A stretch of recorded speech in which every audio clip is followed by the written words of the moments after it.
hablemos de la muerte del Estado mexicano. Creo que es importante empezar con este tema, que la verdad, miren, a veces lo único que nos queda en estos momentos es hablar desde la inconformidad. Hablar desde lo que se puede solamente definir como una especie de resistencia civil pacífica. Lo que vimos ayer en el Tribunal Electoral del Poder Judicial de la Federación, en donde se tocó el tema de la posibilidad de anular la elección, esta elección a claras luces fraudulenta, una elección que no sé si siquiera la podemos definir así, con una participación francamente ridícula del padrón electoral, una elección llena de complicaciones, repleta de irregularidades. Hubo una intentona de platicar y de que la democracia mexicana pudiera prevalecer. Sin embargo, el México democrático con esto suma un clavo más al ataúd de lo que en algún momento fue una lucha que durante muchos años muchos mexicanos, incluyendo a su servidor, hemos hecho para poder tener un concepto, siquiera la idea de tener no solamente una democracia cosmética como la que tenemos hoy en día, en donde aparentamos ser democráticos y no lo somos, pero la lucha constante de poder preservar dentro de las instituciones del Estado mexicano el concepto de nación como lo tenemos por lo menos idealizado muchos. El cambio del nuevo Poder Judicial francamente modifica todo. Lo que vimos ayer, desde la argumentación jurídica, desde el raciocinio de las leyes, desde las pruebas presentadas, nos da a entender de que hoy los jueces, magistrados, ministros están ahí para cumplir las órdenes de quienes los pusieron en el poder. Si nos vamos a lo que pasó el día de ayer, el magistrado Reyes Rodríguez Mondragón, él fue el encargado de, en un acto que no puedo catalogar más que un acto heroico, pone sobre la mesa la posibilidad de nulificar la elección del Poder Judicial, cosa que sabemos que iba a pasar. Independientemente del resultado final, que creo que desde el principio todos sabíamos cuál iba a ser. Se iba a presentar la moción para la nulidad de la reforma electoral y iban a decir categóricamente no. Sin embargo, lo que mucho llama la atención es la forma en la que intentaron defender lo que a todas luces y a los ojos de todos y ante la lógica es un fraude electoral por donde lo quiera ver. Escuchemos primero al magistrado Reyes Rodríguez Mondragón con esta propuesta de nulidad. Magistrado Reyes Rodríguez Mondragón. Gracias, presidenta. Yo quisiera intervenir para presentar el proyecto de mi ponencia relacionado con los juicios en conformidad 104 y acumulados. ¿Sí? Bien. Me refiero a este proyecto de sentencia a cargo de mi ponencia relativo al juicio en conformidad de este año, y en estos asuntos acuden diversas candidaturas que compitieron por integrar la Suprema Corte de Justicia de la Nación, cuestionando la validez de la elección celebrada el pasado 1 de junio de este año. Entre otras irregularidades, se alega que hubo una distribución de guías ilícitas, popularmente conocidas como acordeones, cuyo propósito fue incidir en el voto de la ciudadanía. Conforme a sus demandas, se reclama que dichos documentos sirvieron para promover ilegalmente a determinadas personas candidatas y que fueran las elegidas, lo cual fue resultado de una estrategia implementada por partidos políticos, personas servidoras públicas o ambas. Tras un estudio exhaustivo de las demandas y del caso, que valora los argumentos y la evidencia ofrecida, el proyecto concluye que debe declararse la nulidad de la elección para ministras y ministros de la Suprema Corte de Justicia de la Nación por haberse vulnerado, primero, la equidad de la contienda; segundo, la libertad y autenticidad del voto, así como la prohibición de cualquier tipo de financiamiento ajeno a las candidaturas. Tal y como se acredita plenamente con las pruebas que obran en el expediente, existió una estrategia ilícita, coordinada, sistemática y generalizada de distribución de acordeones que tuvo el propósito de influir en el voto de la ciudadanía. Ahora veamos cómo contestaron. Al parecer, los acordeones no fueron prueba suficiente para demostrar que lo que vivimos fue un fraude electoral. Así nos señaló el primero de los magistrados aliados al poder, Felipe Fuentes. Lo cierto es que en ninguna se demostró que el proceso se haya afectado por la supuesta distribución de los denominados acordeones. Se identifican, como ya lo señaló el ponente, 3.188 impresiones de acordeones. Aquí sí hay algo físico, pero sin datos de quién, cuándo, dónde, cómo y para qué fueron producidos, recibidos o distribuidos. Por eso su valor como prueba es limitado. El propio proyecto reconoce que solo 173 de esos ejemplares se acompañan por un testimonio anónimo circunstancialmente débil. Esto significa que el inventario físico de acordeones es solo un acopio y no una medida de cuántos se usaron realmente, ni de su alcance o impacto. Mucho menos puede probar que hubo una operación generalizada, sistemática y determinante en la voluntad popular. Finalmente se habla de 374 imágenes, videos, enlaces y notas periodísticas. Se trata de pruebas indirectas cuyo... Al parecer, para el magistrado Felipe Fuentes, la impresión de los acordeones sale con muchas preguntas. ¿Quién, cuándo y dónde y cómo? ¿Quién fue? Pues no sabemos. ¿Cuándo los imprimieron? Pues quién sabe. ¿En dónde? Pues ve tú a saber. Porque pues eso de hacernos pendejos nos sale muy bien. Porque así es México. Un México que puede voltear al otro lado y no hacer las preguntas correctas. Inclusive escuchaba yo a alguno de los diputados, el director, el encargado de la vocería de los diputados de Morena, Arturo Ávila, diciendo que los acordeones habían sido el resultado de el folclor popular, por llamarlo de alguna forma. ¿Ustedes quién creen que publicó los acordeones? ¿Ustedes quién creen que mandó imprimir los acordeones? Y la pregunta más importante es, ¿por qué no se hizo una carpeta investigativa para ver de dónde salieron los acordeones, cuál fue la imprenta que los imprimió y sobre todo, quién los pagó? Porque miren, no hay que ser muy inteligentes para dar con el resultado final. Estos acordeones fueron impresos desde las cúpulas del poder encabezadas por un partido político. Los resultados de los acordeones fueron evidentes en los resultados finales de la elección. Pero esto, para estos magistrados, no es suficiente. No son pruebas suficientes de lo que vivimos fue un fraude y lo catalogan como una voluntad popular. Una voluntad a la que solamente asistieron menos de 7 millones de mexicanos que decidieron salir a ejercer su sufragio y que lo hicieron de forma obligada. Porque la mayoría de estos votos que se ejercieron fueron a través de acarreos o fueron a través de amenazas de quitarte los programas del bienestar, porque así es como operan estos personajes. Los delitos electorales hoy están desatados y están por todos lados. Y las justificaciones por parte de los magistrados del Tribunal Electoral del Poder de la Federación son verdaderamente lamentables. Así también Mónica Soto, la presidenta del Tribunal Electoral, demuestra lo arrastrada que puede ser al cuestionar la solidez de las pruebas. Dijo que no bastan las pruebas que fueron presentadas para anular, y escuche usted, 13 millones de votos. Mi querida Mónica, lo primero que tienes que hacer es enterarte de cuántos de estos votos fueron anulados y cuántos votos efectivamente cuentan como sufragios activos, porque ni eso tienes bien. Comenzaré por señalar que evidentemente sí está acreditada la existencia de acordeones. Aquí los tenemos. Magistrado Reyes, ¿pudiera prestarme uno de ellos, por favor?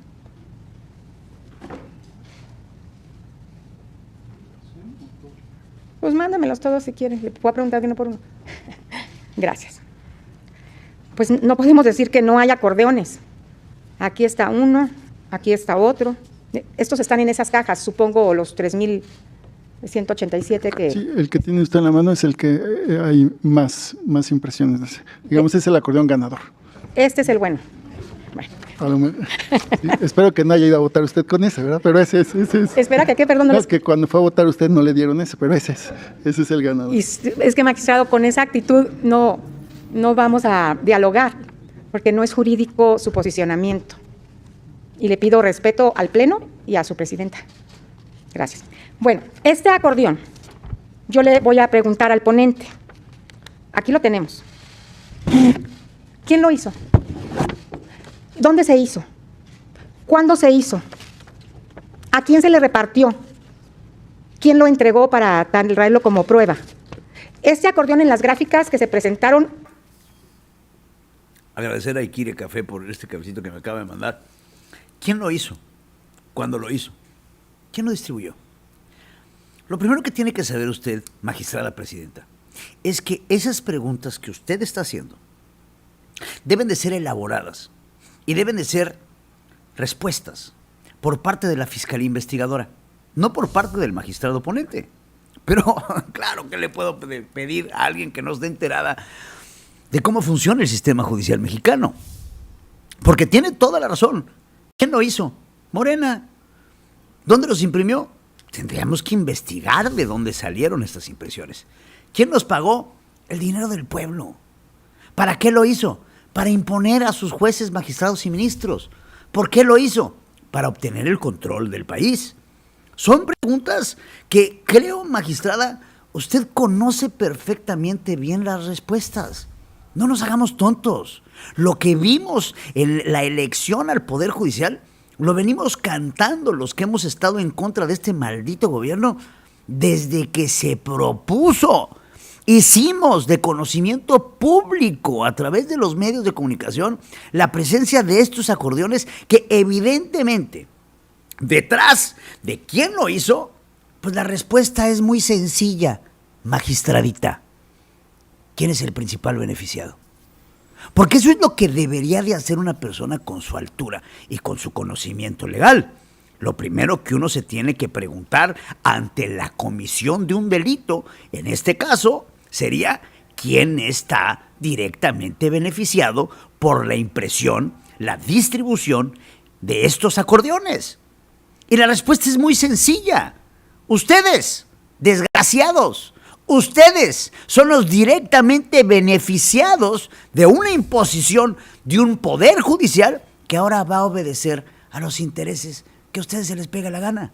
Porque usted hoy ha perdido el valor que debe de caracterizar a un abogado y que debe de caracterizar a un juez, porque sabe que su resolución de ser positiva para la nulidad de la elección del Poder Judicial, la pone usted en la tablita. Le tiene miedo al poder, le tiene miedo a las consecuencias de ir en contra de ese poder. Porque hoy, esta es la situación en la que van a estar todos los jueces, magistrados y ministros que fueron electos por el pueblo de México. Si ellos en algún momento hacen una dictaminación, emiten una resolución que resulta que no les causa el agrado suficiente a los que están en los sótanos del poder, entonces ahí el puesto de esta persona va a levantar sospechas y generar cuestionamientos, hacer aspavientos que a veces uno no es necesario hacerlos. Entonces lo que hoy tenemos es un sistema jurídico sumiso, temeroso, falto de huevos, si usted me permite la comparación, mi querida magistrada. Porque la labor investigativa y sobre todo la lógica a donde tiene que ir su pensamiento crítico como juzgadora, hoy está cegada ante el poder que abrumantemente hoy está acaparando al sistema jurídico mexicano. Ahora ahí no se queda la cosa. La presidenta de México el día de hoy en su conferencia mañanera congratula la resolución de estos jueces lambiscones, arrastrados, faltos de huevos. Así lo dice. Creo que todavía faltan algunas resoluciones de la Sala Superior del Tribunal Electoral. Creo que todavía no acaban todas las resoluciones, pero ayer hubo una muy importante frente a algunos miembros del tribunal que intentaban que se echara para atrás toda la elección. Es muy profunda la reforma al Poder Judicial, muy profunda.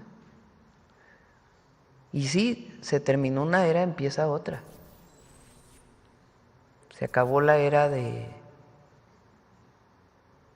la corrupción y el privilegio en el Poder Judicial y el nepotismo. Y la nueva Corte, los nuevos jueces, los nuevos magistrados que se deben al pueblo porque el pueblo los eligió, pues tienen que entrar ahora a demostrar que cambió de fondo el Poder Judicial. Y yo creo que así va a ser. Y ese Estado de Derecho no es legislar, no legislar, sino hacer justicia a partir de un criterio personal, sino con base en las leyes, como decía Juárez. Entonces yo pienso que es muy bueno para México, muy bueno lo que ocurrió. ¿De verdad vamos a vivir en esa mentira? ¿De verdad nosotros los ciudadanos nos vamos a dejar engañar por el discurso político que hoy escuchamos hablar a la presidenta de México? Vamos a hacernos a la idea de que lo que dice la presidenta es cierto. ¿Se acabó la era de la corrupción? Cuando estamos viviendo en lo que sin duda es uno de los gobiernos más corruptos de la historia de nuestro país. ¿Se acabó el nepotismo? Cuando estamos manejados en un partido político por los nepobabies. Cuando la propia presidenta del Instituto Nacional Electoral tiene a toda su familia diseminada en distintos órganos políticos. ¿En serio, presidenta? ¿Se acabó el nepotismo cuando ahorita ya los propios familiares se están negando entre ellos, como el señor Armenta y su primo Ignacio Mier? ¿O la familia Monreal, a la que tenemos por todos lados en nuestro país? Sí, lo que vimos en la elección al Poder Judicial, sin lugar a dudas, marca un parteaguas del concepto de Estado y del concepto de nación. Porque al parecer, con ustedes, mi querida presidenta, amiga mía, hay que regresar a tercero de primaria, a esas clases de civismo que claramente no le cupieron bien en la cabeza. El concepto de Estado en nuestro país hoy está totalmente fragmentado. El Estado está conformado por un territorio, por una población y un gobierno. Y ese gobierno está conformado por 3 poderes, el ejecutivo, el legislativo y el judicial. Hoy acaparados por completo por un poder ejecutivo que está soberbio y borracho de poder. Un Estado que no tome en cuenta a su población y que la tiene acallada con programas sociales. Un Estado que cosmetológicamente intenta hacernos sentir que son tomados en cuenta, cuando en realidad todo lo que vemos en torno a las decisiones del gobierno es una verdadera farsa. Un Estado que miente con todos los dientes en todas sus gráficas, en todas sus estadísticas, con todos sus conceptos, en absolutamente cada vez que respiran salen a vertirnos una mentira más. La diferencia, querida presidenta, es que hoy el pueblo de México ha perdido al superhéroe que antes nos defendía. Sí, definitivamente el Poder Judicial mexicano mereció una reforma.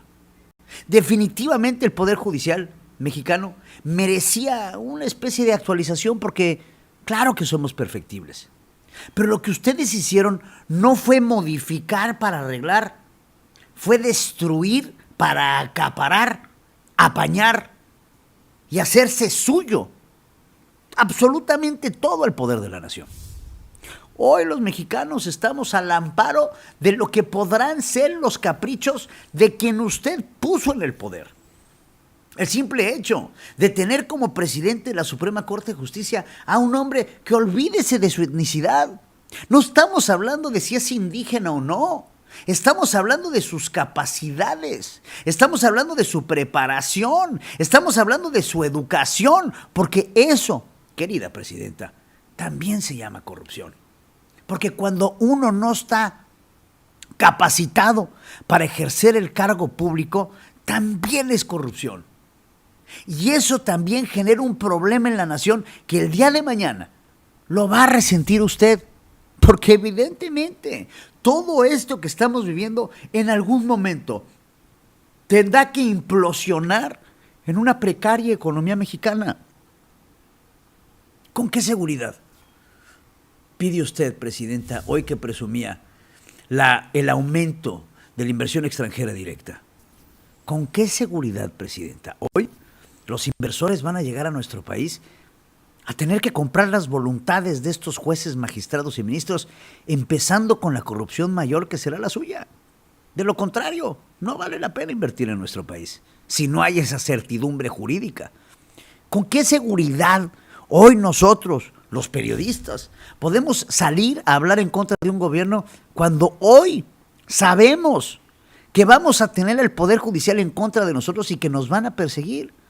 Porque ahí le aviso, ya me enteré que me están abriendo una carpeta de investigación penal en el gobierno de Campeche y no me voy a dejar. Y si tendremos muchos de nosotros, y se lo digo, que acabar en la cárcel por luchar por la democracia de nuestro país, anóteme, porque yo quiero ser el primero. Pero acuérdese que la segunda va a ser usted.